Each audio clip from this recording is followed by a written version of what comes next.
Like a vampire, I don't need to know you. Come with me, I'll show you. You can find me backstage, I'm a party with a Nicolas Cage. Girl, I want the body, you know you got a body like Nicolas Cage. You ain't gotta be scared, you ain't gotta be afraid, baby. It's just you and me alone tonight with Nicolas Cage. All right, this is Late Night Cage Fight, the ultimate Nicolas Cage movie rewatch podcast. Thanks for tuning in to be a part of our mission to decide once and for all the absolute best Nick Cage movies in cinema history. I'm Cage Fighter Reese. I'm joined by Cage Fighter Steve, Cage Fighter Sean, and Cage Fighter Matt. We're currently nearing the end of Season 2, leading up to our Cage Fight finale, where each of us will represent a movie and try to convince our Cage Lord through glorious battle which one has the highest power level. Last season's winner was the 1980s Human Bird Intercourse smash hit, Birdie. This season so far in the runnings, we've got Raising Arizona, Vampire's Kiss, and Wild at Heart. Tonight, we're going to examine two very special Nicolas Cage disaster pieces that I had never heard of. Zandalee and Firebirds. Basically, softcore dramatic porn versus hardcore helicopter porn. What the fuck do you know about a helicopter? Which porn will win? So, I guess we'll see. Stick around to find out. But first, let's get into some Nick Cage news with Cage Fighter Steve. There's not really anything new or noteworthy. I mean, really, it's just trying to figure out whether or not Rico is really Cage's girlfriend. It's about the only interesting topic that's going on right now. I mean, aside from Rico? Rico, the 28, 26-year-old Asian girl that Nick's been caught hanging out with in there. So you got some gossip then. That's about the only thing that's really noteworthy that's going on aside from Tiger King and the unbearable weight of talent. Yeah. And 9 Nights at Nick's. 9 Nights at Nick's. You know, another thing too is there hasn't been much news about his son. I always thought his son was an interesting character. Which one? The older one? The older one, yeah. Or Kal-El. On a scale of 1 to Hunter Biden, how... Hunter Biden. Whew, it's pretty bad. Do we have a sponsor for this episode, Steve? Were you able to secure us one? I didn't find us a sponsor for this episode. Sean, you got anybody? You know, CompUSA was trying to get us on the phone, but I was just playing hardball with them, so... Yeah. I tried to get Goya. Didn't work. They were already booked. They were booked. Yeah. All right. Well, no sponsor, so please send us money to our OnlyFans GoFundMe immediately. I know a sponsor that we should mention. The official Late Night Cage Fight website. Oh! NickCageFight.com.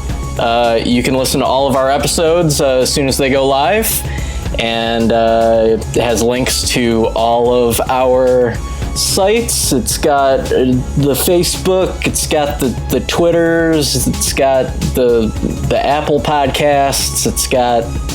Yeah, it's awesome. NickCageFight.com, that's becoming our home base for everything Late Night Cage Fight.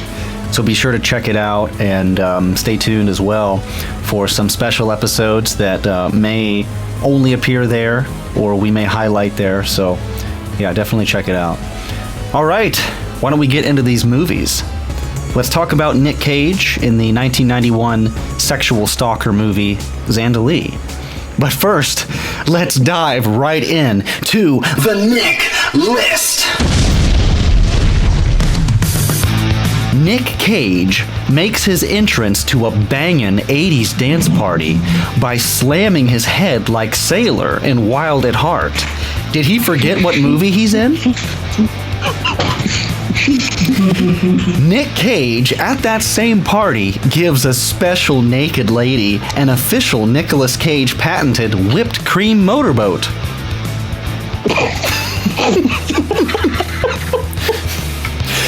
Nick Cage feels bad that he's not Donald Trump. Do you remember that line? Yeah, I do. Yep. I specifically made a note about that. Nick Cage's best friend introduces him to his wife, Zandalee. So when Zandalee is alone in the house, Nick Cage aggressively kisses her. Later, he finds her out in the rain and corners her. He tells her, "I want to shake you naked and eat you alive, Zandalee."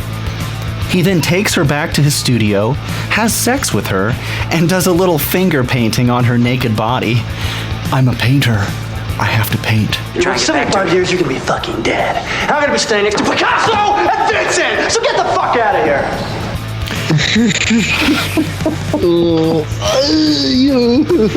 Nick Cage greets a priest at his local bar. Is this a joke or something?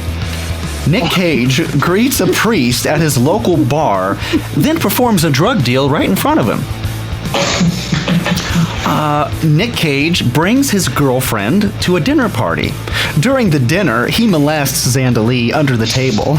Then later, he forces her into intercourse in the laundry room. Nick Cage demonstrates in the bar that he's apparently some kind of sorcerer who can perform card tricks that defy our current understanding of the laws of physics. He's force sensitive. Yeah, is this a Star Wars thing? Maybe it's a Star Wars thing. It could be. Nick Cage again attacks Zandalee on the street. He asks her why she married his friend. She says, because he was a poet. Placing his hand on her private area, he asks, "Isn't this poetry?"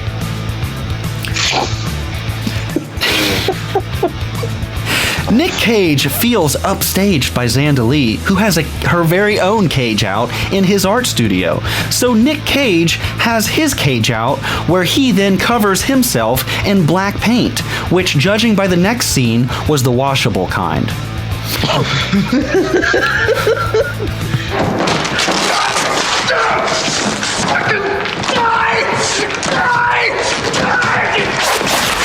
Nick Cage assaults Zandalee at church. She says, "Not here, not at church." He basically rapes her in the confession box and says, "This is church." Probably not the first time that's happened in that confessional. Let's be real. Yeah. He also said, "I set you free. You know I did."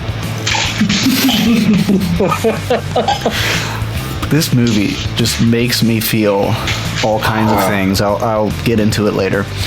Nick Cage dances with his best friend on a dock at the bayou. Then he tries to save his friend from drowning, but his friend does not appreciate it and bites Nick Cage's neck, drawing blood, and then drowns. This is poetry. I'm a vampire! I'm a vampire! I'm a vampire! Nick Cage is kind of sad his best friend died, but really, he wants his best friend's wife to just say his name during sex. She won't do it. But things turn out okay, though, because the drug dealers he owes money to mistakenly murder Zandalee. Fortunately, this happened next to the church, so Nick Cage can just drop her body off and then make it in time for his next movie shoot downtown. It's really nice that the church has full service funerals. It is, isn't it? It is. Yeah, they just have a Dropbox, just like Blockbuster. Yeah. Hey, did you know that churches used to have newborn baby drop-offs?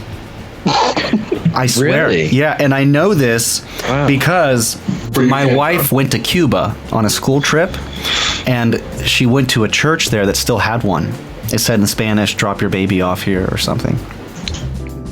And I don't think we talked about this yet, but this movie takes place in New Orleans. So last August, I actually took a trip down to New Orleans and went on a ghost tour. And one of the places that we went to was this monastery And basically, because abortions were outlawed there, people would bring their dead babies to this monastery, because in the Catholic faith, you have to be buried on sacred ground, otherwise you don't go to heaven. So pretty much they would drop off these dead babies at this monastery, and they would put them in the wall so they could go to heaven. And then like 100 years later, they just found all these dead babies in a wall. That is so creepy. Mm-hmm. Wow. I had never heard that. It's like the baby catacombs or something. Like a prequel for Resident Evil. It actually was also, it was the same place where vampires, the story for vampires in the United States first originated. Really? Mm-hmm. Interesting. Yeah, there's a lot of creepy stuff in New Orleans. Okay. Well, I did read Interview with a Vampire. I think that takes place around in that area. The author, I think, actually lives in New Orleans. So, yeah, it makes sense to me. That's pretty interesting. It's getting me psyched for Halloween. Okay, are we ready for Steve's character comparisons in Zandalee? Let's hear it. Let's hear who our characters are. There were really only about 3 or 4 main characters in this movie. I mean, you obviously had the artist formerly known as Zorro, played by Nick Cage. Okay. And his love interest throughout the entire movie, the OG Kristen Stewart. Ooh, no. The second I saw her in any of the running scenes, I mean, it's a perfect.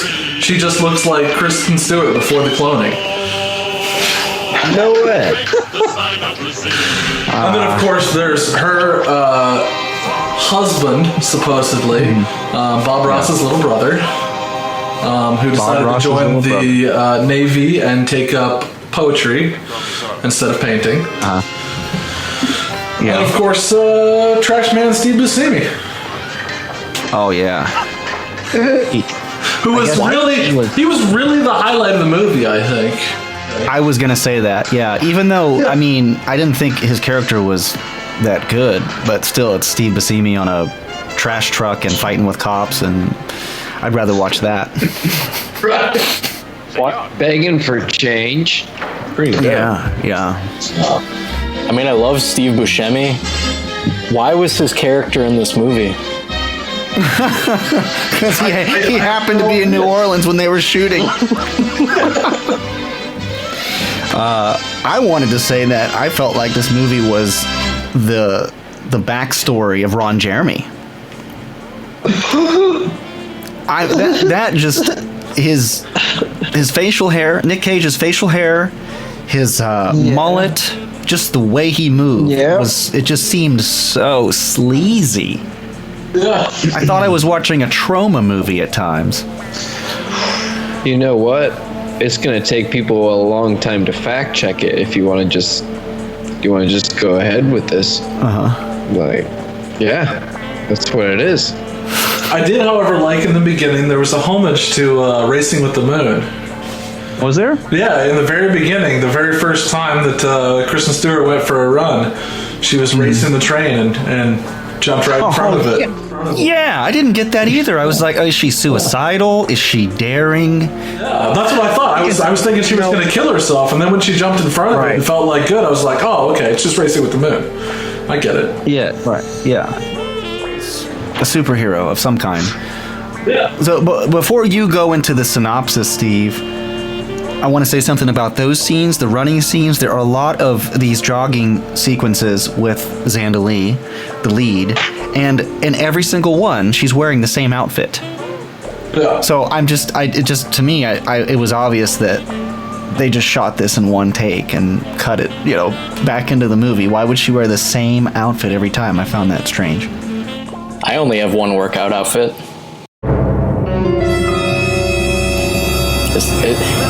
Is that weird? I guess if there was just some scene where she like talks about her workout outfit, or you see it hanging up, or it. In the very beginning of the movie, I thought that was her only outfit.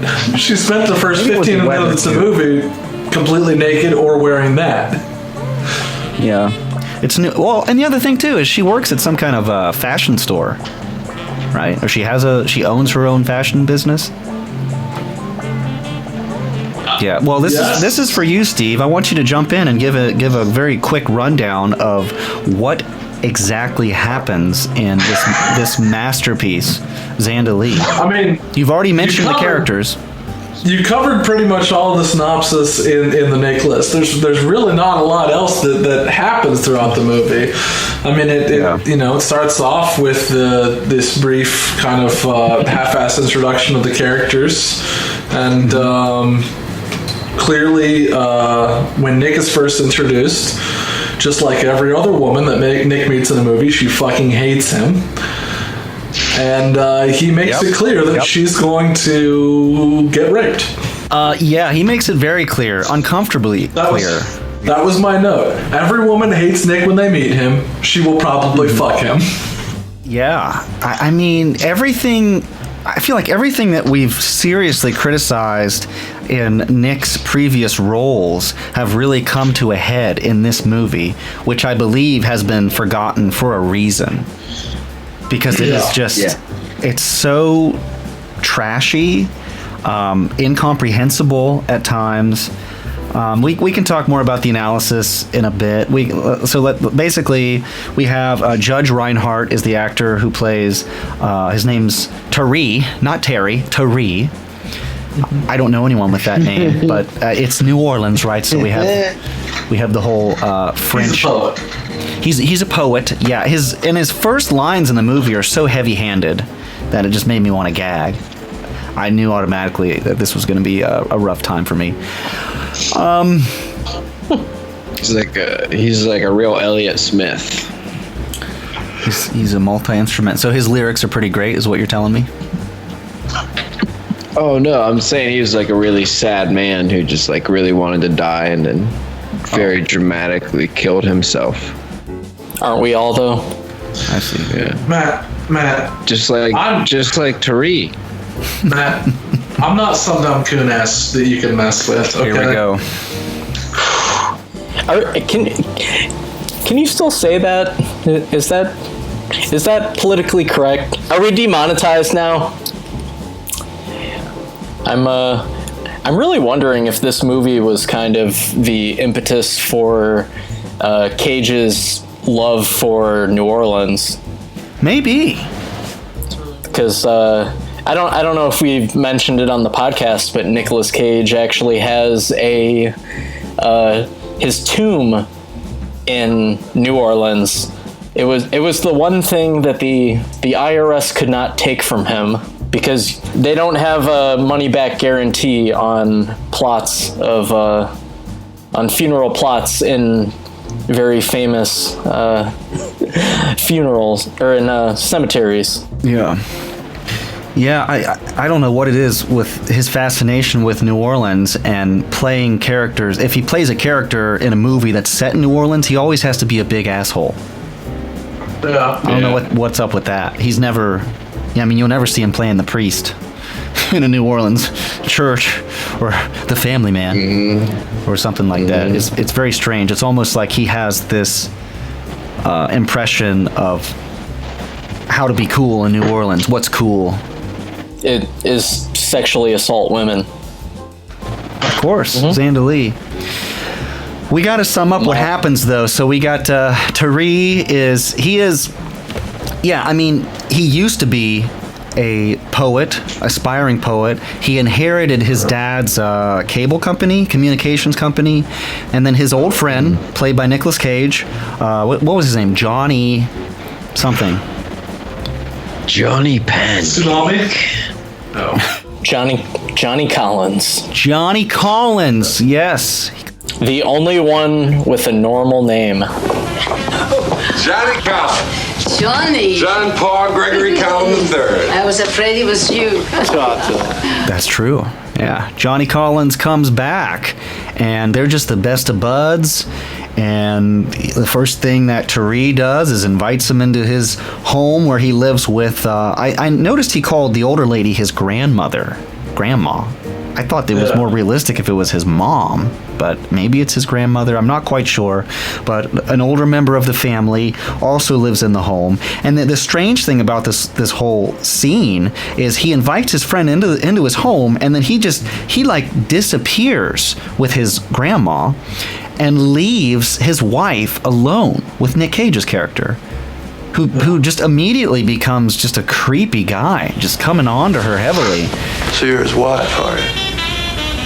Yes. Who are you? I'm Johnny Collins. You know, you have a very peculiar notion about introductions. And that just made me think that there was something more to this, that maybe Tari had planned this whole thing and this was just like a lead up to a threesome or something. That's the feeling I got. That he wanted his wife to cheat on him. And maybe he did. Maybe that's something that you can talk about in the analysis, because this does have kind of that old school theatrical drama feel to it. You know what I mean? It's very much, this kind of movie it feels like a stage play. And the thing is, with a movie that's really written to be more of a stage play, acting is vital. And I felt that with such poor acting, it killed this movie. Like, if there's no chemistry, oh my God, just the sex scenes and everything was a huge buzzkill for me. But let's go through the rest of it, right? So he continues hitting on Zandalee, and Zandalee, she's unhappy in her marriage with Tari because Tari doesn't want to have sex with her anymore. What else? There's something else that she's unhappy about. Oh, I guess that he doesn't want to be a poet anymore. He's lost his drive, his motivation. And he's also just like he's kind of like rude to her too. Mm-hmm. He just like doesn't really support her. He he was like, "Why'd you do your hair like that? It doesn't suit you." You know, he's not like a great guy to her. Yeah, he largely ignores her needs and and he's an alcoholic. Right. The whole family, all of them drink. Addicted to the Southern calm. Yeah, so what happens? Well, Nick Cage's character just keeps hitting on her until eventually she gives in, and they start an affair, a sexual relationship that is just very bizarre. And I mean, what is the next plot point? She wants to end it a couple times. He doesn't want to end it, so apparently he's in love with her. But is he really in love with her? No, it's just like a series of stalk and rape. No. Yeah, it's just this obsession. He just keeps showing up at like everywhere that she is, every time she's out for a run. At one point, he literally like kidnaps her. She's running by his building. Yes. Like I said in the Nick list, he finds her at church. And there's a couple church scenes. So there's this moral conflict that's happening. This movie's supposed to be about Zandalee, but unfortunately, this movie, Zandalee in it, I felt like she had no agency. She had no willpower written into her character. She was just used and abused this whole time. Yeah, she keeps cheating on her husband until, I guess we should skip to the scene where he decides, they have a conversation, Zandalee and Tari, and he decides that they're going to go to the bayou and reconnect. They're going to fix things, just the two of them. And he tells Nick Cage in the bar, yeah, I don't know why I'm doing the Nick Cage voice for Tari. Yeah, I think I think Zandalee is cheating on me. I think she's taken a lover. I love the way characters talk in this movie. They talk like they're poets, but they work for the cable company. Like Nick Cage is supposed to be an artist. I got this studio that's full of paintings. I have to paint, but I'll fix your TV. Well, I don't know what Nick did for the cable company. It was never really clear because he dressed like a mechanic. Yeah, I know, that's what I mean. It's such He probably didn't work there at all. No, he probably He's just didn't. a criminal. He's a fucking criminal. Yeah, Tariq probably just put him on the payroll. He's on the run. Yeah. He's on the run. That's the other thing, too. He just showed up, you know? Right, yeah, it seems suspicious, doesn't it? I think you're onto something. Out of nowhere. And he's dealing drugs at the bar. That's right. They're after him, trying to get him to pay up. He knows the lingo. Yeah. You know. One of those guys, for sure. Jesus Christ. So Tariq tells Nick Cage his plan to take Zandalee out to the bayou so they can reconnect, which they do, and they're having a talk, and then what happened to make Tariq go to the bar there at the bayou? Does anybody remember? For some reason, he goes to the bar there and by himself without Zandalee. Oh, she's outside. Yeah, he just leaves her outside. He went in to go get like drinks or something for that. Okay, A six-pack. Was that it? So he walks in, and who's in the back? Nick Cage. Hey, guys. I actually really like this part of the movie. It's something to think about because you question, did Tariq know? How much did he know? Did he know 100% that she was banging his best friend? I mean, of course he had a suspicion, as we find out. So he acts all excited, like, yeah, man, my best friend's here at the bayou. When I was supposed to come here by myself and fix things with my wife, my best friend's here too. Come back with me. Zandalee's just outside. We'll go back to the dock, have a good time. You can bring some of those drugs that you like to do. That's totally cool. And they go to the dock, and Nick Cage is like, hey, Tariq, you want to dance? They have this really awesome dance scene. Yeah. Which... That was wacky. It was very wacky. That right there is worth the watch in this movie. That dance scene. Like, what the hell is going on? And then after all that, Tariq pulls a gun out. And, so they're in a situation, it's the power thing, where they have to do whatever Tariq wants, and he's losing his mind. He's gone full, high school literature teacher or something, just spouting off quotes from plays and stuff. And they go on this really rad boat ride. And Nick Cage, he's got to save the day. So he's like, Tariq, just let me drive. Let me drive the boat, please. So he gets hold of the controls, and then he does this real sharp turn and knocks Tariq off the boat. Tariq falls into the water. He's drowning. Zandalee jumps in to save her husband. Nick Cage then swims over, saves her, swims back over, tries to save Tariq. Tariq, you think he's going to be saved, but instead Tariq goes full vampire and digs his fangs into Nick Cage's neck, which, I mean, in like a regular dramatic film, this would be a super powerful moment, you would think. Just very striking, and it would definitely make a difference in the plot of the movie, but in this one, it's just kind of like a bizarre afterthought. I'm going to bite your neck, and then I'm going to die. I love the way that you tell all these things because they all sound normal, but whenever I watched him like drop them off there, I didn't think he went to save him. I thought he was like, well, he fell in. I guess he's dead. Let's move on. And then she's like, let's go get him. And then he went like, I didn't feel like he even saved her. I felt like he was like pulling her away. Like, no. Just let him go. Just let him drown. It's fine. Don't worry about it. Right. Let's go. I thought he was going to take her over and rape her right there. While he was drowning. The way at this point in the movie, that's where I thought it was going to go. I just wonder, was it intentional? Is that how Nick Cage viewed this character? That he really just wanted to abuse the wife and throw her away and have them both die, and he just didn't give a shit? Is that how he wanted to play it, or did he just suck at acting? I really don't know. Who knows? But you're right. It was not like a frantic, I want to save my friends. It was I guess I'll swim around here and I'll go under and I found something. Oh, it's my friend. Yeah. Oh shit, he just bit me. He bit me.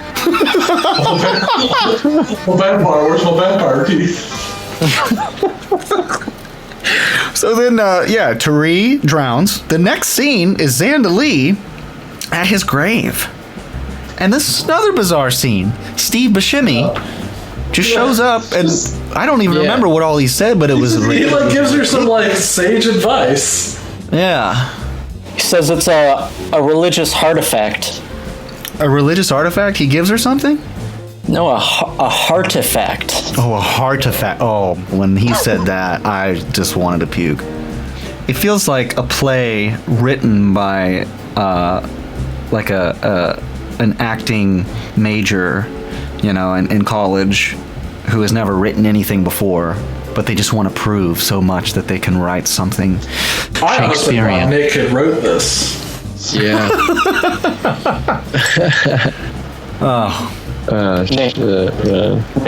Nick also drops an F-bomb, the homophobic kind. Oh yeah. Yeah. There's one of those. I think that's his second one. His first one, I believe, was actually in Valley Girl. Yeah. Ooh. Yeah.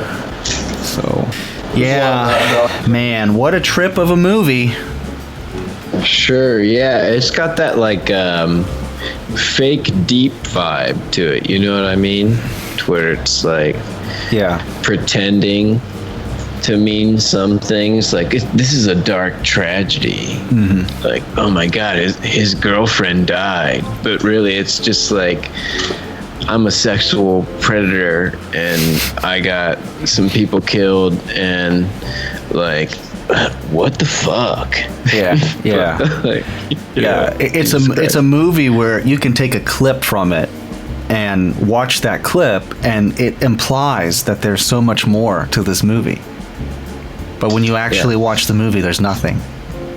So after the whole he's dead or her husband's dead thing, I wasn't really sure how long time passed, but both of them seemed to be handling it pretty well, and there was no adverse effects about the fact that I feel like murdered someone. Yeah, I know. Nobody seemed to care that this guy drowned. Because resulting from all of this, from their relationship, I mean, she does blame him, right? Mm-hmm. Yeah. Well, but everyone knows that there are only two things that you can't do in New Orleans. You can't get into a fight, and you can't pee on the street. Anything else is fair game. Literally anything. Maybe that was the point of the movie. Mm-hmm. You can do anything but those things in New Orleans. Yeah. Man. Of course, after Tari passes away, that's when we get the really awesome Cage out sequence where he's in the studio, destroys his art, covers himself in black paint. Black it out! Says something like that. He rips his paintings and shouts, "Die, die, die." Yes, and when he yells that "Die, die," it reminded me of Face Off. Yeah, there's a similar part. Yeah. Die, die. Oh man, and I just love his glasses too. Really set it off. Oh God, yeah. He knows how to dress in these films. Yeah. Oh yeah. So then the ending is just they're walking and the drug dealer is like, "Hey, are you Nick Cage? Can I have my money?" "Never mind," and he just shoots him. But he doesn't shoot Nick. Yeah. It's Zandalee sacrifices her. Why? Why does she do that? I think it's poorly shown, but I get the feeling she was trying to die there. It was her only escape at that point. What a depressing character. Yeah. So I think you're right. It kind of parallels the beginning where she was testing fate. Yeah. Right? And She's like, well, I tried to run in front of a train. That didn't work. Maybe if I run in front of a bullet. Yep, that worked. Faster than a speeding train, but not faster than a bullet. Oh. Yeah, and then old Saint Nick's reaction to her death it was just bad. It didn't seem sincere. And again, maybe that was his approach to the character. The character this whole time really never had any care about her feelings in her life and just wanted to use her. Like he admitted at the beginning to using his models for sex. Again, I assumed that it was, you guys are assuming they took her to the body drop-off. I assumed that he took her somewhere more private. God damn it, Steve. Man, yeah, so we've pretty much gone through this whole movie and we've done a good bit of analysis. So yeah, all I can really say is this is a wild movie. It is a movie way out of its time, out of its element. The word I think of is problematic, just like Time to Kill. Everything. Nick Cage, everything he does it's immoral, it's wrong, it can't be justified, and then there's no penance for it. There's no vengeance or retribution or visible change. It's just, this is the way it is, and I just don't understand the point of it. But that's Zandalee. It definitely kind of gave me a lot of Room vibes, just except not as entertaining. Yeah. It has its moments, I think. I think what takes away from that Room vibe is just like the raw sexuality of it and how uncomfortable those scenes are. Yeah. It's not like goofy, it's just uncomfortable. Yeah, it's really weird. And then also the really high strung language that they use when they talk like they're poets. They make you think that they're high class because they talk this way, and dude is wealthy because he inherited his father's business, but really under the surface, they're just regular people. No. It's funny, in a way, it kind of echoes the David Lynch sentiment in the sense that you have trashy versus like professional and really sharp and well done. And I feel like this movie, kind of like what Matt was saying, it's a deep fake. It fakes you out. It tries to fake you out by making you think it's like that, but it's really just a big heaping pile of trash.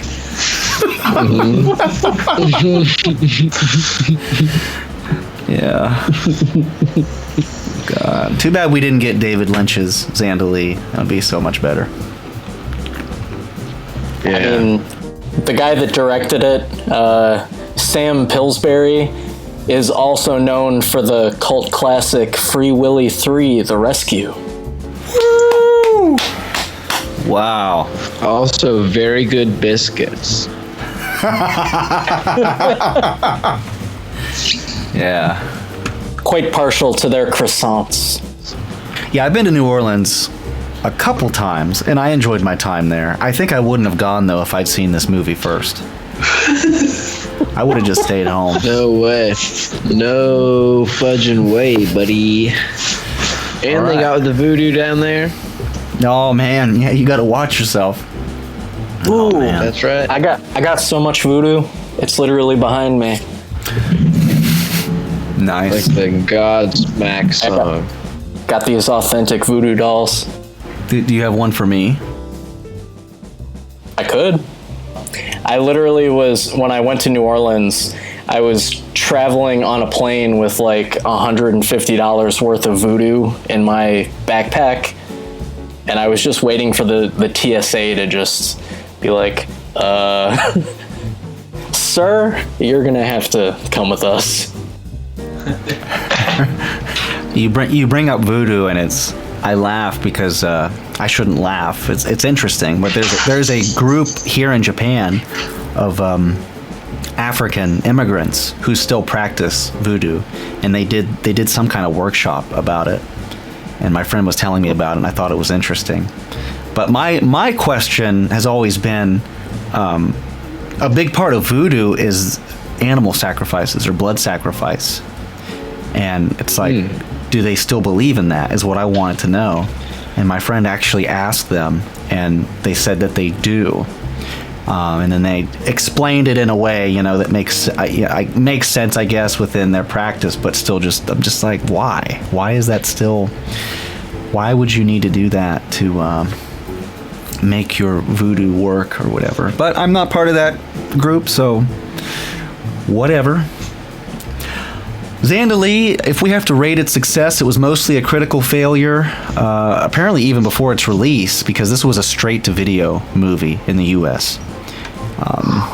Movie critic Nathan Rabin summed it up well. He said, quote, "I'm going to argue that it's a secret success, especially for Cage buffs. It's right up there with Wicker Man on the Nicolas Cage guilty pleasurometer, a lost camp gem filled with inadvertent hilarity and populated by heavyweight actors who would go on to do great things, including Steve Buscemi as a zany, horny, philosophical thief who pops up at random intervals." And I thought that was good. That's a good quote. I like some of the user reviews. Oh, yeah? Not the best, but worth the $3 to rent it, or the $15 to buy it. Nice, steamy, sexy movie. Not the greatest, but. So do you want to do? Hey, honey, you want to do Leaving Las Vegas tonight or Zandalee? Yeah. God. Well, that's Zandalee. Check it out on a couple of your streaming services. It's out there in the world somewhere. Or don't check it out. Or don't. Yeah, probably just don't. It's for free on Vudu. But I don't want to say don't, because we have to recommend one of these movies tonight. So I can't just outright say no, don't watch it, because maybe the next one is worse. We'll find out, right? I guess you're right. Let's fire up the engine, son. We're going to talk about military aeroplanes right after this movie's Nick List. We're talking about Firebirds, where Nick Cage pretends to fly helicopters. He is a badass. Everyone tells him he is a badass. He is one of the only survivors after his flight team is wiped out by a cruel mercenary working for the cartel. Now, Cage is the only hope for America. Is this Mass Effect? Nick Cage is anti-cocaine in this movie. Very anti-cocaine, which is a strange position for someone who does a lot of cocaine. Nick Cage meets the one female Apache pilot. He acknowledges her by shaking her hand and then not letting it go. Nick Cage is at a birthday party where he asks this female pilot if she's still interested in him. She says no, so he stares at her while licking icing off his finger. Nick Cage plays Microsoft Flight Simulator while screaming, "I am the greatest! I am the greatest!" right before losing the game. I am the greatest! I am the greatest! Nick Cage is on a tense, high-risk helicopter mission as part of a team. He uses this time to flirt with his ex-girlfriend over the radio. Let's get serious. Jake, where are you? I remember you liked me on top. Nick Cage boxes Tommy Lee Jones in a pair of sweaty ass-crack sweatpants. He's the greatest, so he's able to Mike Tyson Tommy Lee Jones, proving this movie is 100% fantasy. Nick Cage tries to convince the only female Apache pilot in the squadron that she should quit her job, stay home, and cook. Like, why are you in the army? Nick Cage saves America by killing the bad guy we never know anything about. The drug war is won, America is saved, the American people rejoice. Nick Cage goes home to marry his pilot girlfriend, then presumably to the strip club for some whipped cream motorboats and a few lines of coke. Firebirds! Firebirds! Brings a tear to my eye. Steve, your character comparisons for Firebirds. This one was a bit tougher. I mean, they're all military, so they're all supposed to look the same. Yeah. So there wasn't really a lot of standing out. I mean, we really just had Nick, I'm the Greatest Cage, Tommy Lee Blackjack Jones. Yeah. And honestly, the only thing that came to mind was Billie Eilish, and I looked it up and realized that does not work at all. No, it does not. What? Is that the Billy is the female? That's right? the female. Female Apache pilot. That's Nick's. But one thing I did kind of take away from both of these movies together is that I got a lot of really good relationship advice. Okay. I think you want me to stay home and have babies and cook. Well, I mean, I did. What's wrong with babies and cooking, Billy? I mean, it's a tradition. My mother did that. Steve, you see, if you get something out of it, it's worth it. You guys don't always want to watch the movies. I get that, but you always learn something, and it's educational. Yeah. It's great. Yeah, it's great. I've definitely learned that regardless of whether it's your best friend's wife or your ex, all you have to do is force them into it, and it'll be fine. What are they gonna do? Say no? It's already happening. Yeah. Oh man. So Sean, do you want to briefly give a synopsis of all of the important events that take place in this epic military helicopter movie? I mean, it pretty much was just a bunch of military guys sitting around playing Star Fox on Super Nintendo. I'm sorry, it was actually Metal Gear. If you didn't notice the Solid Snake reference in the very beginning and throughout the entirety. Oh yeah, are you talking about the quote at the beginning? They said it at the beginning, but then throughout the whole movie, they all had different Snake code names. Oh, I see. Rattler. And Yeah, what was the quote again? I know it was from George Bush Sr. It was about the drug war. I thought about writing it down, but it was just the drug war is happening. We're going to win. Drugs are bad. We are going to fight it in Latin America. Nicolas Cage is going to pilot a helicopter. Which was very much in time, though, because the quote from Bush was 89. This movie came out in 90, right? Yeah, right. So it was all very current. I mean, the setup in this movie doesn't really fit with our times. It doesn't really make sense. But I think thinking of when it was made, it would have had more of a realistic feel to it. But the thing that I really didn't like was they're trying to make. Well, there's quite a few things I didn't like. But the biggest thing I didn't like was they invented a helicopter. The enemy helicopter, was it the Scorpion, I think? Yeah. It's not real. So they invented this badass helicopter that was apparently created by the cartel who was in allegiance with North Korea and all these countries that we hate because they're not capitalist. Yeah, they came together and built this like next generation helicopter that doesn't exist. And I just felt like if you're gonna go that far, why not just make a Command and Conquer movie? Make it cool. Yeah. And missed opportunity. Yeah. Did they even sell toys? I mean, come on. Go make a helicopter?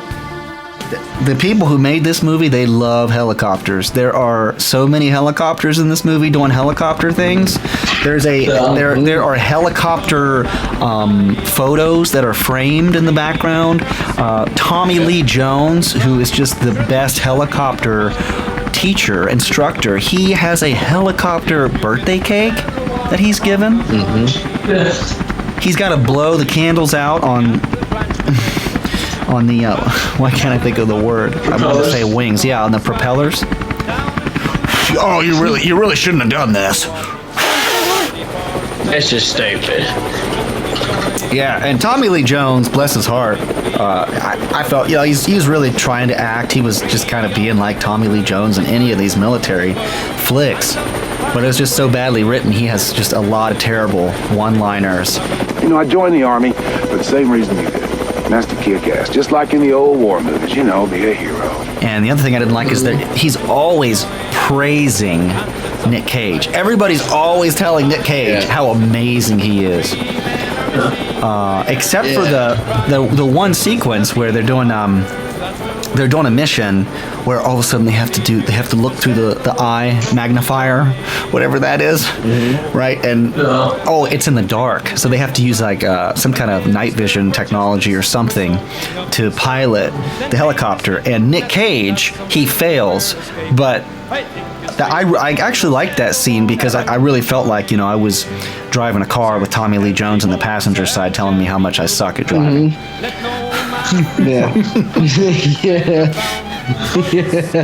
That'll do that. And all he had to do was use his other eye. Oh my god. They find out he has what was that called? I didn't write it down, did I? Right eye dominance or something? Yeah, he has an eye dominance, and that's the reason why he has trouble piloting. This was the thing that confused me, right? Because it wasn't necessarily the dark that was the issue, right? Because at all times there was data in one eye and the screen in the other, and so he wasn't able to do the two.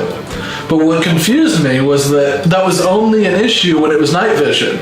But regularly, he had still the monocle, but he could see here and had the data there. Right. So I don't understand why that wasn't a problem all the time. I think they don't want you to understand. They don't want you to understand any of the specifics. They don't even want you to know who the bad guys are. Really.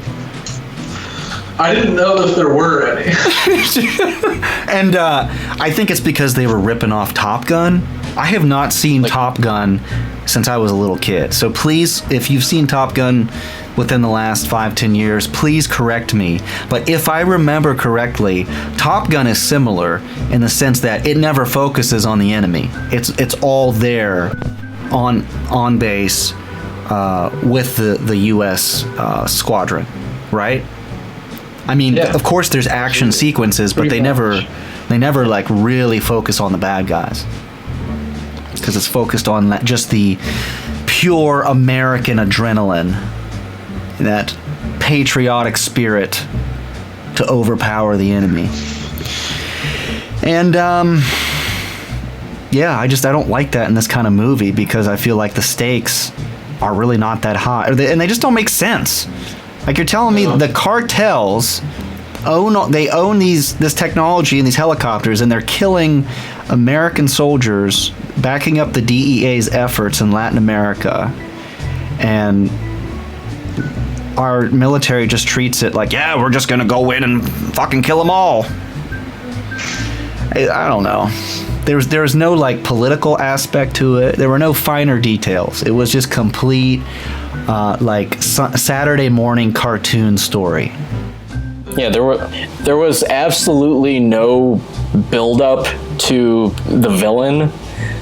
The only thing, unless I'm misremembering, was the beginning part where they said that, Cage's platoon was killed, and then, reference at the end where he said something like, "This is for Paco" or whatever.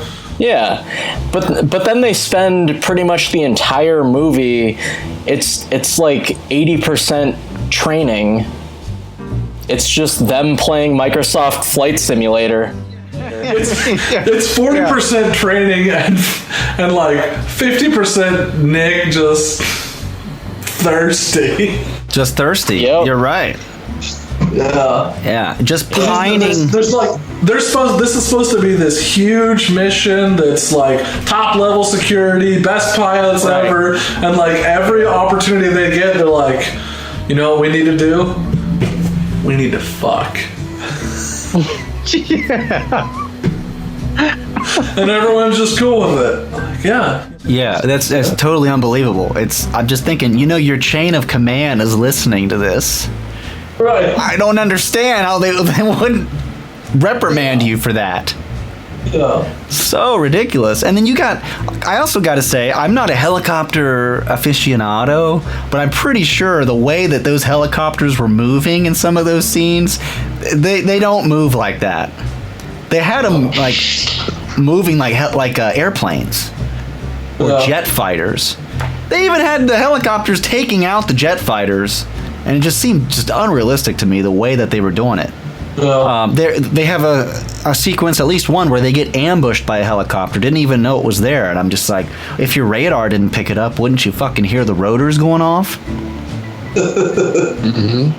Am I the only one that noticed that before he kills the main bad guy, he yells, "I'm gonna kill him now! I'm gonna kill him now!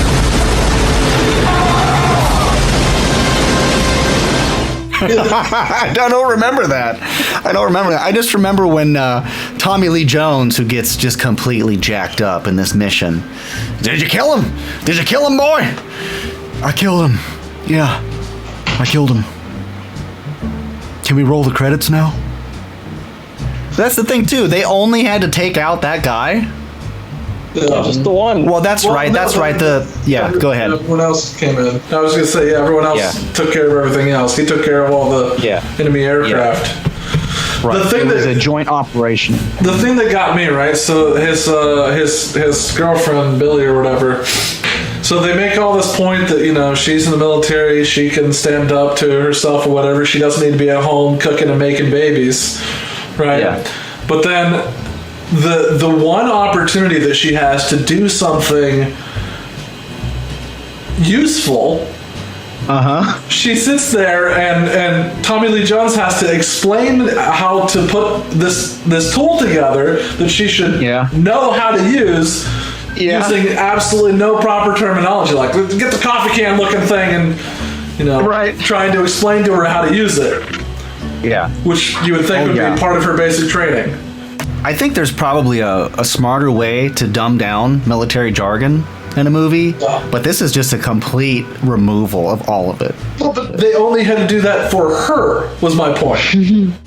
Right, yeah, well, because she's the woman pilot, she's trying. Yeah. It's just, like, in the real world, these pilots have been tested repeatedly over and over. All of their failings are going to be logged and known, and it's just completely ridiculous that someone within her own squadron is gonna just hit on her so heavily to try to get her to quit. They're supposed to be a team. They dated before, though, right? They did. They did. Yeah, because I remember when he first gets there, he pretty much immediately hits on her, like grabs her hand and won't let go. And then they're at like a birthday party, and he comes up and is just like, "How about that drink now?" And then, like, out of nowhere, right? He finally passes the what was it, the bag, and then he's like, "You want to help me celebrate?" She's like, "Yeah, let's go do it. This is what I've been waiting for. Let's get it on." And I was really expecting him to like try something, and her being like, "No, we're just like, I'm taking you out for a beer. Quit." And now she's like, "You gotta keep calm, okay? You gotta save it." I think I remember that part. Is that towards the beginning?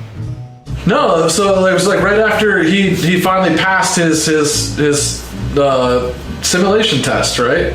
Where after he learned how to drive, he did his test. He had been hitting on her throughout like the majority of the movie, and then after he passes, he's like, "I passed my test. You want to help me celebrate?" She's like, "Yeah." So I expected them to go out to a bar. They didn't go out to a bar. They jump in his car and go out for a romantic getaway. Oh yeah. It was like, that's right. That escalated quickly. Yeah. Oh my god. And he asks her to go skinny dipping. Yeah. Just out of instead of going on the mission. Yeah, that's right. They're both set to go on that mission, and he's just trying to screw it all up. It's like, wait a minute, does he really care about his country? Does he really care about defeating MS-13? Jesus Christ. Oh God. And I was disappointed in Sean Young's performance, but I mean, she's from Blade Runner. She's always going to be remembered for Blade Runner and literally nothing else. And I knew that, so I guess I shouldn't say I'm disappointed in her performance as much as her character. It was just completely ridiculous. Just a letdown for, especially for any female who's thinking about joining the army. Doesn't give you much hope there. You got problems with a woman in the military? Just one. No, just one. That one. The one from Blade Runner. Is she a replicant? I hope so. It turns me on. Yeah, man, this whole movie is just, like you said. It reminded me, actually, of a PC game I used to have. Steve, I don't know if you remember this. I used to have a helicopter PC game that I had to actually look up so I can mention it. It was called Jane's AH-64D Longbow for PC, where you pilot an Apache longbow attack helicopter. And I would like find a couple tanks here and there and then just crash because I didn't know what I was doing. It has all the controls in it and stuff. And yeah, I think I would have rather been playing that game though than watching Nick Cage pretend to pilot a helicopter. Some other funny moments. I thought I saw Tommy Wiseau. There was the Tommy Wiseau band at the 80s dance party scene. Yeah, remember that guy? And if you freeze that frame, I swear I saw Jerry Seinfeld in the audience. The guy looked just like him. They were playing Chainsaw at the time, right? Thanks, Steve. The other thing too is like, where does this all take place? We know that these missions are America. These missions are happening in Latin America. Like Latin America is just it's over there. That's Latin America.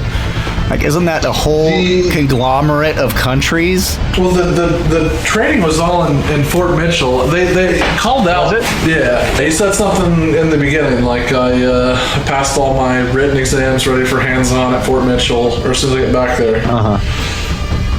And then I think the actual operations, I don't know if they ever actually called out like the specific area, but yeah, it was somewhere in Latin America. Yeah, you don't need to know, Steve.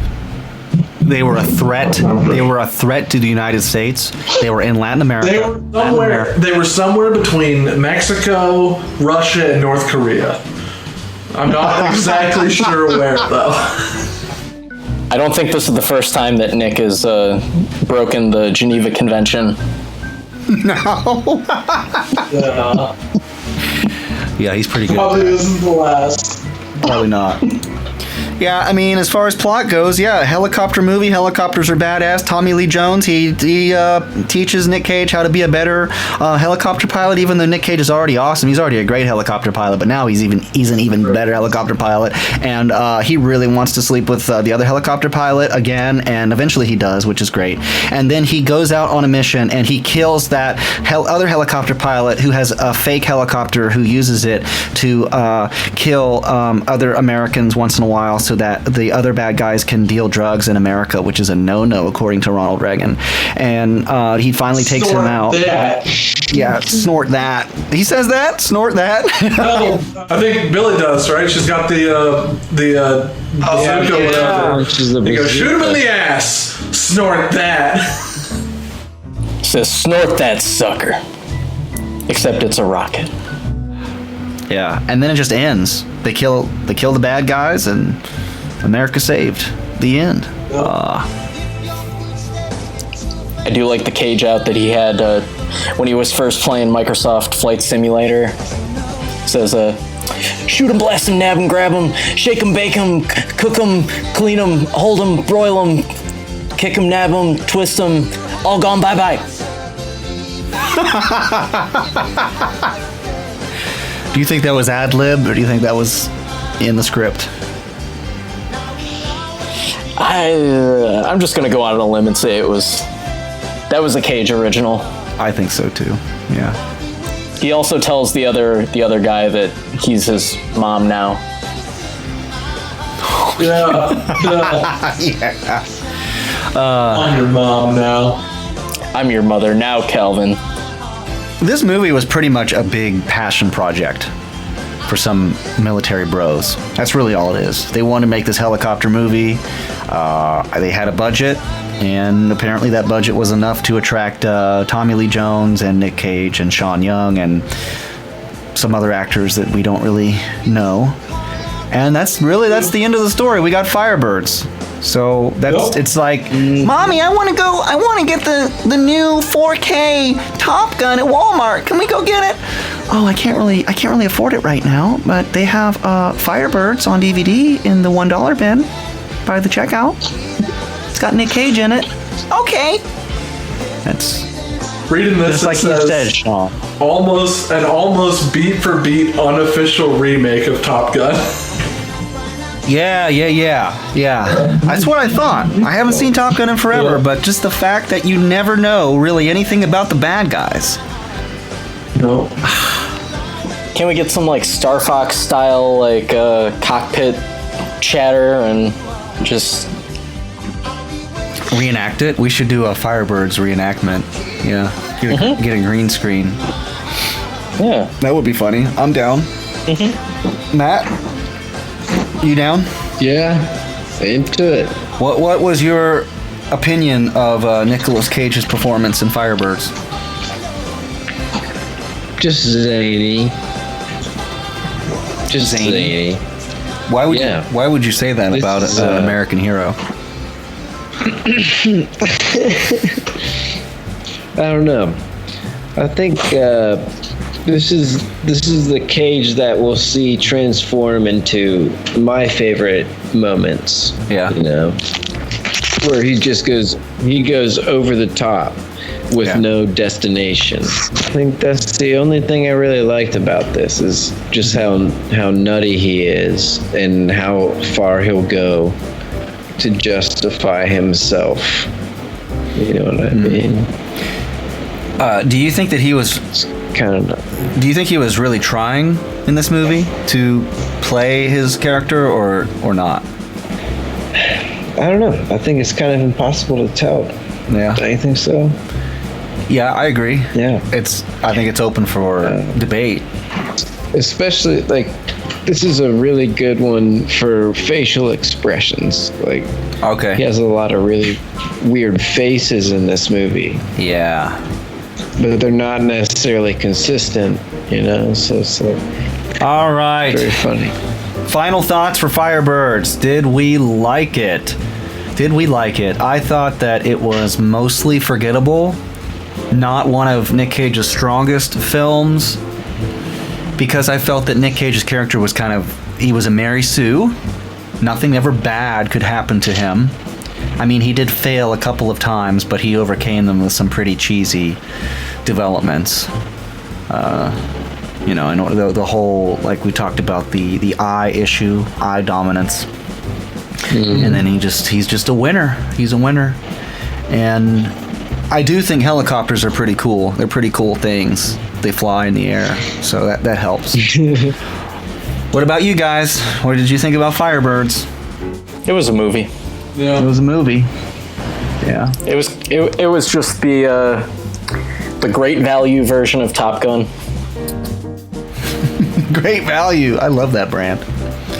That should have been our sponsor today. Come on, really Steve. Good fruit snacks. Yeah. Some of the best fruit snacks. That's all right.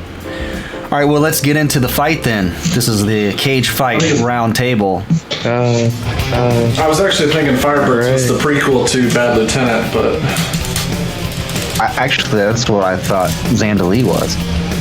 Well, I'm assuming after he got done fighting the war on cocaine, he came back, Billy left him, and he developed a cocaine habit after joining the New Orleans police. It probably makes the most sense. Steve, you want to go first then?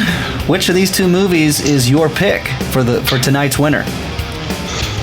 You know, it was a difficult choice, but I have to go with Zandalee. All right. You saw it coming. Why did you? I actually wasn't sure because the last time you threw me off guard. Yeah, so I really wasn't sure. But why do you choose Zandalee?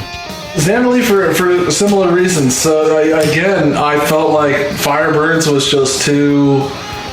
Nothing happened. There was no. Nothing ever happened. It just felt pointless throughout the entire movie. Yeah. Zandalee was very crushing, very difficult to accept most of what's going on, but it's kept you on the edge of your seat for that because it was still the question of like, what the fuck is he going to do next? Is this really still happening? And then the fact that I honestly thought the movie ended at the death scene, and then we had like another 15 minutes of movie. Right. Yeah, me too. Yeah. All right. So now that Zandalee is your pick, would you recommend this one to other Cage fans to watch? God, if nothing else, just to see Nick's goatee. All right. So who wants to go next? Sean? So, if I had to pick, and I'd like to say that I didn't really care for either film, if we're being honest, but I think I'd have to go Zandalee as well. Firebirds, to me, it just felt like such a nothing movie. I mean, like I said, yeah, no, I mean, birds aren't real, but, you know, if they were. All right. This movie proved it. So you're just saying that Zandalee was just more enjoyable for you to watch based on Cage's performance, right? Don't say enjoyable. I shouldn't say enjoyable. I did like his performance more. I mean, Firebirds, I felt there were a couple good Cage outs, but overall the story, it was pretty much just like all just an 80s training montage pretty much, and then the last 10 minutes they like fought some no-name villain that they didn't develop at all. I felt like it could have been an interesting movie if they maybe had like a side story with the villain and they built him up a little bit, or like Cage had a one-on-one, like a face-to-face with the villain, but no, it was just nothing. And I mean, you really don't get to the action until, you know, there's only like 20 minutes left in the movie. Right. And even the action in Firebird, it honestly felt like a toddler, like playing the toy helicopter. Steve, I had the same thought. I thought that somebody had filmed me in the bathtub when I was a little kid playing with helicopters and then turned that into a movie. But turns out it was just my Uncle Rico. That's a felony. Yeah, and even some of the shots of the helicopters looked like toys. To me, I couldn't tell. I was like, is that a model or is that an actual helicopter? I don't know. Do I care? I don't know. All right. Would you recommend Zandalee, Sean, to others to watch? I definitely think it's worth a watch. I did. While I don't think that Zandalee is a good film per se, you know, I think it's worth one watch just to see what happens. Especially if you're into New Orleans. I mean, me personally, I really like that city. I think the culture there is really interesting. You know, so I thought it had a unique vibe to it. Was the vibe good? And also, you know, shout out to my boy who played, how do you say his name again? Tari. Yeah. I mean, the second best character in the Santa Claus with Tim Allen, so just saying. That's where I remembered him from. I could not recall.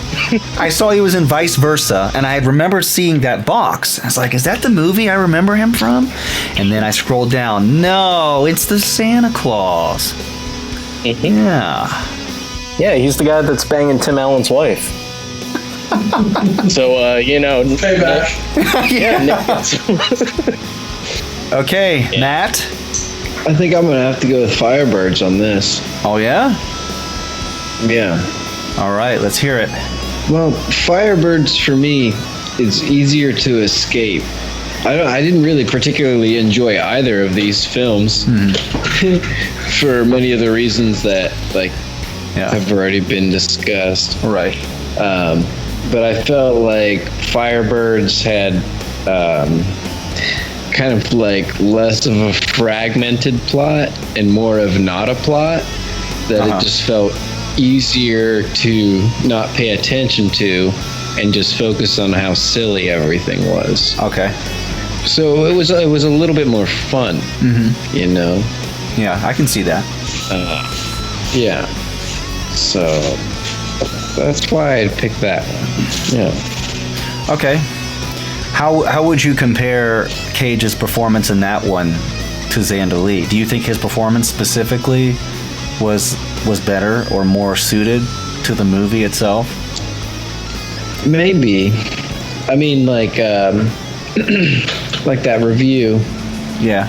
That was read earlier, you know, it really was kind of like just a knockoff Top Gun, you know, where, you know, Tom Cruise is like trying to go after this, like, this girl that's like out of his league or whatever. Yeah. And she's like, hey man, like, fuck you, etc. And he's like, nuh-uh, or whatever, but because he's hot enough, eventually they like do it. So that's like kind of like what they're trying to pull off in this movie, but they just like kind of, they're just like, you know what I mean, you know, instead of just actually showing you, they're just like, you see, you get it, you know. But so it was kind of like silly. It was sillier. Right. But in Zandalee, it's just like it's very raw, and it's I feel like even the lighting in the film is kind of like real dark, and the thing about it that really hit me the hardest was just how sad Zandalee actually was, and kind of like what Steve said earlier. You know, like we don't really get to see anything about her at all, the whole movie. So the fact that the movie is named Zandalee is kind of more like, it's just like, she's just another face, you know, she's just another one. Like this is how it really is. And I think that's actually what's really tragic about this film, is I think it was just trying to be like this super deep tragedy, but it just reveals this deep horror that exists within our society, which is that women are treated as objects of our desire and oftentimes have to just deal with it. Yeah. And that it's just so hopeless, and you know. Yeah, I think for me, I had to remove myself from the movie at a point. Like I had to intentionally stop being invested in any of the characters because of what you just said, like the hopelessness and all that stuff. All right, would you recommend Firebirds to Nick Cage fans to watch? Not really. I mean, dude, there's so much. I know. Yeah. I feel like if this was a Nick Cage appreciation night, it wouldn't be one that you would bring for us to watch. It wouldn't be appreciated. No. No. Yeah. Right. It was okay. All right. It sucked, but it was. All right. Well, I guess it's my turn then. So, I just got to be honest. My pick is Zandalee. And, you know, I dig helicopters and that whole thing. And I still think that Zandalee is a very dark, depressing, tragic film that is pointless. But that being said, I like the setting. I like New Orleans. Like there was always something in the background or something that caught my attention more so than Firebirds. So like when Zandalee, she works at she has that clothing store or something, and there's that guy that's always there. I had no clue the point of his character, but I was amused by that character. All of these small, seemingly random things, kind of like in Vampire's Kiss. You know, they just in the whole context of the movie, I didn't quite get it, but I enjoyed it, I guess. Yeah, I just felt like I could get through Zandalee much easier. Nicolas Cage is in it a lot. I felt like he was in it more than Firebirds. sadly, because of how creepy his character was. But I got to see so much of that beautiful mustache and hair. It was great. I mean, you also got to see some naked Nick Cage, which I always appreciate that as well. And then the Cage outs, I was more satisfied, I think. Zandalee. I just loved the black paint. It was so evocative of that is a classic moment. Yeah. I don't know. I struggled to get through Firebirds. I felt like Firebirds would have been better if they made the helicopters kind of like cars, make them humanoid, and then have the helicopters like have sex with each other, have relationships. I would have loved that. Oh, they only went. I was thinking the exact same thing. All the other helicopters. What? Nothing. I'm sorry. Yeah, I would have liked more of a Cars type movie, I guess, but rated R or NC-17. What else did I want to say? They get along. I totally agree with really the meat of the movie. Most of the budget being saved for the final battle sequence, which it felt tense and it had some cool parts to it. Like it was pretty rad, if entirely unbelievable, but it just wasn't enough for me. I think what you could do is you could take that ending sequence and you could put it on YouTube, and that's like the movie. Just watch that. And for Zandalee, you could do something like with The Room, where they have best scenes of The Room. You could have best scenes of Zandalee, and that would be like, I think, probably a 15-20 minute movie clip. Yeah.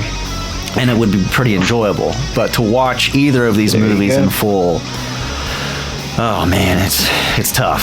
It's tough. So yeah, I mean, I'm obviously not a fan of either of these movies, but yeah, my pick is Zandalee. Would I recommend it? Well, I pretty much said it. There are scenes in it that, as a Cage fan, you have to see.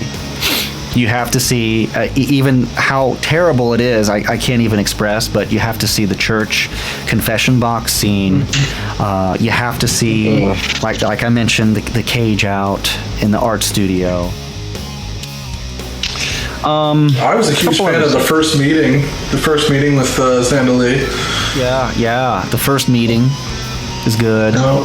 The last meeting with his best friend in the swamp is pretty good. Yeah. The dance. Yeah, but to seriously analyze Zandalee, it's a really bad movie, guys. So that means our winner is Zandalee. Congratulations, Zandalee. I'm sorry you had a hard life. You were never able to make the decisions that you wanted to make for yourself. I'm sorry that your husband never met your needs when Nick Cage was there the whole time. I still think that was a lot of the point of the entire movie. I know clearly the director did not get that across very well, but the movie's supposed to be about her, right? The whole movie, she was never able to make a decision. That was established at the beginning when she couldn't kill herself, and it was finalized at the end when she finally could. That was the only time she was ever able to make her own decision, and it wasn't somebody forcing her hands or manipulating her to do something. That was the only time she actually got to be true to herself. Yeah, which is like what Matt was saying. It makes it super tragic. Yeah. It doesn't necessarily make it good or enjoyable, but no. I felt it was very real. Well, I'm being completely honest, man. I'm saying the reason I like this movie is for all the wrong reasons. Because it's so bad. Yeah. But it's going to go on. Zandalee is somehow going to compete with Raising Arizona and Vampire's Kiss. I guess. Oh, my air conditioner is leaking water on me. I thought I was crying. I thought you guys made me cry. Yeah, so the next movies coming up, we have Honeymoon in Vegas and Amos and Andrew.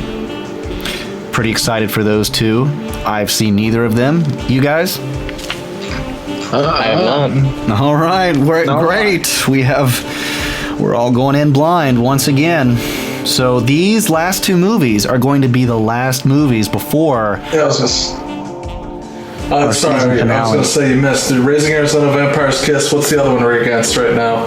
Oh, you're right. You're right. I did. Wild at Heart. Well, Heart, yeah. Yeah, I'm sorry. I missed that on my paper because I hadn't updated it. Yeah, Raising Arizona, Vampire's Kiss, Wild at Heart, and now Zandalee as well. We have Honeymoon in Vegas, Amos and Andrew coming up. Pretty pumped to know nothing about them. I'm guessing one's about a honeymoon in Vegas, and then we got like two brothers or something. I don't know. The two amigos. Amos and Andrew has Samuel L. Jackson, so that might be good. Oh, yeah. Yeah. That's going to have some good lines in it, I'm sure. They are both the same genre this time. They're both comedies. Are they? Perfect. That'll make it fun. All right. So that's coming up. Yeah, what I want to say about the season finale cage fight, we're going to make it super awesome and fun. You're going to want to tune in for that. I'd like to do it live as well. We're going to do it a little different from last time. So if you listen to our last season finale cage fight, this is going to be a different format. This is going to be more, I want to make it more high energy, more like a sporting competition or something. So yeah, just be prepared for that, guys. We're still hashing that out, but I guarantee it's going to be awesome. Yeah, so make sure you find us online, nickcagefight.com. We're on Facebook, YouTube, and anywhere Nicolas Cage podcasts are allowed. We humbly celebrate the Cageverse. We're going to keep this thing going. Cagefighters, thanks for joining me. Had a lot of fun. And yeah, hope you all can join me next time for the final mini battle between these movies in this season. And don't forget to treat us like Nick Cage treats every relationship. Don't stop ever for any reason. And if that doesn't work, force your way in. And if it still doesn't work, kill everyone and then yourself. Thanks, guys. Thanks, Cage Fighter Steve. Yeah, we need to keep a book of Nicolas Cage philosophy. I think you should put that in there. Yeah. Since the next two are actual comedies, I'm hopeful he's not going to play a character even remotely related to the last, like, what, 4? 5? Jesus. Yeah. I'm pretty excited to see some of the supporting cast coming up, but it's going to be good. He's got one co-starring with Sarah Jessica Parker and one with Samuel, so... Awesome. Great. I know we're not going to talk about this film, but I thought it was kind of interesting that on Cage's filmography, there's that TV movie, Industrial Symphony No. 1, The Dream of the Brokenhearted. I saw that listed. Yeah, that's directed by David Lynch and actually has Laura Dern in it. Yeah. Oh, man. Maybe we should check it out if we can. It's only an hour. Okay. Well, that could be maybe a special episode or something, you know? Yeah. We could do like a 30-minute, 45-minute watch through, talk about ourselves, our lives. Yeah, all that great stuff people want to hear. But of course, it's not going to be in the running as a TV movie. But yeah, and now that I'm out of quarantine again, I may have access to some fun tools for those special episodes we talked about. We still are planning next month to reveal our Cage List series. I don't want to talk too much about it. I just want to get it out when we have it out and let people listen to it. Should be cool. And yeah, thanks everyone for listening. We're Late Night Cage Fight. Until next time, take care.